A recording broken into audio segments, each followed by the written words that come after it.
Selamat jumpa lagi bersama dengan saya, calon guru penggerak, Ibu Rosalina Afia Rahabiat. Saya adalah calon guru penggerak angkatan keempat dari Kota Tual.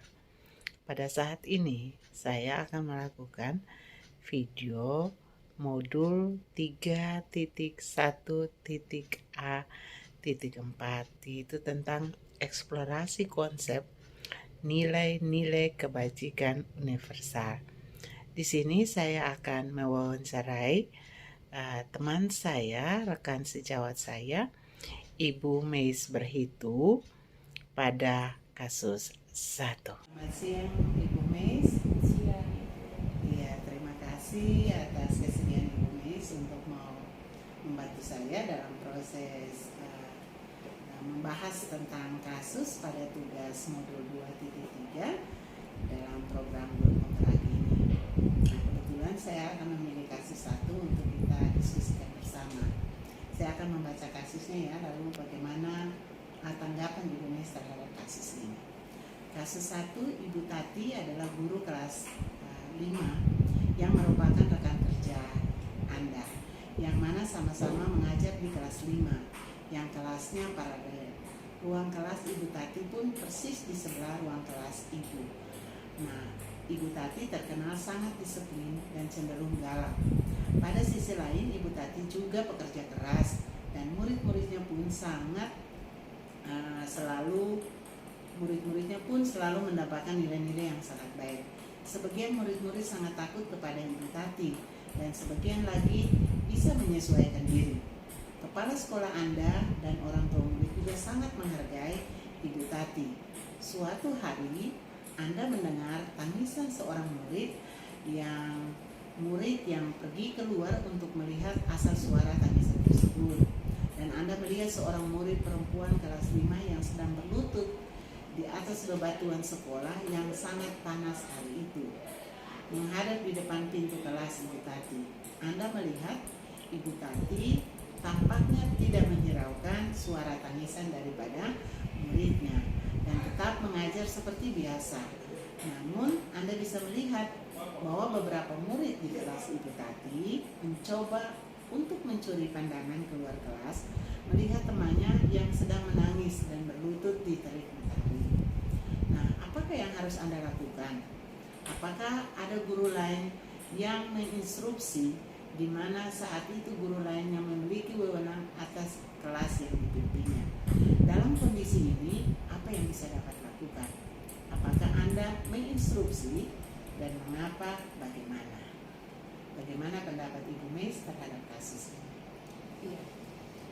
Melalui kasus yang tadi Ibu sudah bacakan, saya selaku teman sejawat, ketika saya berhadapan dengan kasus tersebut, yang harus saya lakukan yang pertama, kemungkinan saya harus memanggil siswa tersebut, menanyakan mengapa sehingga dia harus dihukum di luar kelas seperti itu, dan jika pelanggaran yang dilakukannya dikatakan ringan, mungkin saya akan menasihati anak tersebut. Dan posisinya juga saya bisa menginstruksi Ibu Tati dengan hukuman yang diberikannya itu terlalu berat ketika anak tersebut memiliki pelanggaran yang ringan. Contohnya, dia hanya mungkin menyolek teman saat proses pembelajaran, itu tidak seharusnya diberikan hukuman seperti itu, karena ketika anak tersebut dia menangis di luar, dia bisa mengganggu proses pembelajaran Ibu Tati sendiri. Begitu juga proses pembelajaran saya ketika kelas saya di sebelah kelasnya Ibu Tati. Dari cuplikan kasus yang tadi Ibu baca, anak-anak di dalam kelas Ibu Tati itu pandangannya seketika keluar ketika mendengar tangisan dari anak tersebut. Nah, itu mengganggu proses pembelajaran dari Ibu Tati sendiri dan juga mengganggu proses pembelajaran saya di posisi kelas di sebelah Ibu Tati. Kemudian yang kedua, mungkin kalau pelanggarannya itu dikategorikan berat, contohnya dia mencuri, boleh Ibu Tati menggunakan hukuman seperti itu, tapi di sini posisinya ada yang lebih punya wewenang untuk menanggulangi kasus yang mungkin dikategorikan mencuri uang teman ataukah barang milik teman. Bisa ibu tati mengantarkan anak tersebut ke ruang BK untuk ditindaklanjuti seperti itu. Iya, jadi itu pendapat ibu ya terkait dengan kasus ini. Oke, apakah ada pendapat lain kenapa sampai ibu mengambil keputusan demikian? Selain tadi ada dua hal ya, mengganggu proses pembelajaran dan juga tergantung hukuman sejauh mana Iya. itu melakukan kesalahan yang berat atau ringan. Ya.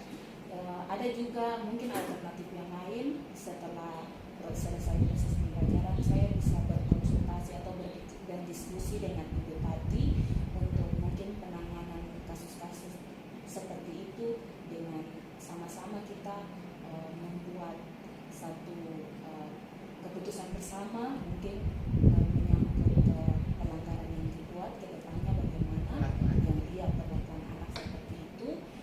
Yang berikut, tanggapan saya tentang kasus ini, kenapa saya harus menginstruksi ibu tati, karena pada zaman sekarang sudah tidak ada lagi yang dikatakan pemberian hukuman secara fisik, karena itu dapat mengganggu psikis anak. Posisinya anak ini kelas 5 SD. Ketika dia mendapatkan hukuman seperti itu akan mengganggu psikisnya.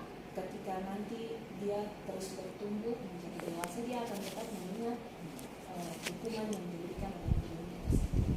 Oke, terima kasih banyak Bu Miss untuk berdiskusi dengan saya terkait pada pendapat ibu di kasus ini. Terima kasih banyak Bu Miss ya. Faktor yang mempengaruhi saya dalam pengambilan keputusan adalah bahwa sebagai seorang guru yang mana kita dituntut untuk senantiasa mengabdi kepada murid, dan di sini juga ialah bahwa dalam perkembangan tidak relevansi antara hukuman secara fisik dan bagaimana hanya diberikan konsekuensi pikiran, pemahaman terkait dengan dampak daripada sebuah tanggung jawab yang diabaikan. Dan di sini juga saya melihat bahwa tindakan daripada Ibu Tati itu juga adalah merupakan sebuah tindakan karena berpijak kepada sebuah keputusan. Namun tindakan yang saya lakukan terhadap murid tersebut adalah juga bagian daripada berempati, di mana melihat jangka panjang daripada secara psikis anak tersebut, dia bertumbuh, berkembang, dan tidak menimbulkan suatu yang mengganjal dalam hatinya. Dalam perkembangan fisiknya, dalam pengambilan keputusan harus juga berpihak kepada anak, sehingga apapun yang dilakukan adalah untuk kebahagiaan anak tersebut, sehingga mungkin dalam bentuk pembinaan dapat menyadarkan anak tersebut terkait dengan tindakan yang dilakukan terhadap sebuah pelanggaran yang dilakukan. Demikianlah refleksi saya terkait dengan kasus 1 pada modul 3.1. Salam dan bahagia.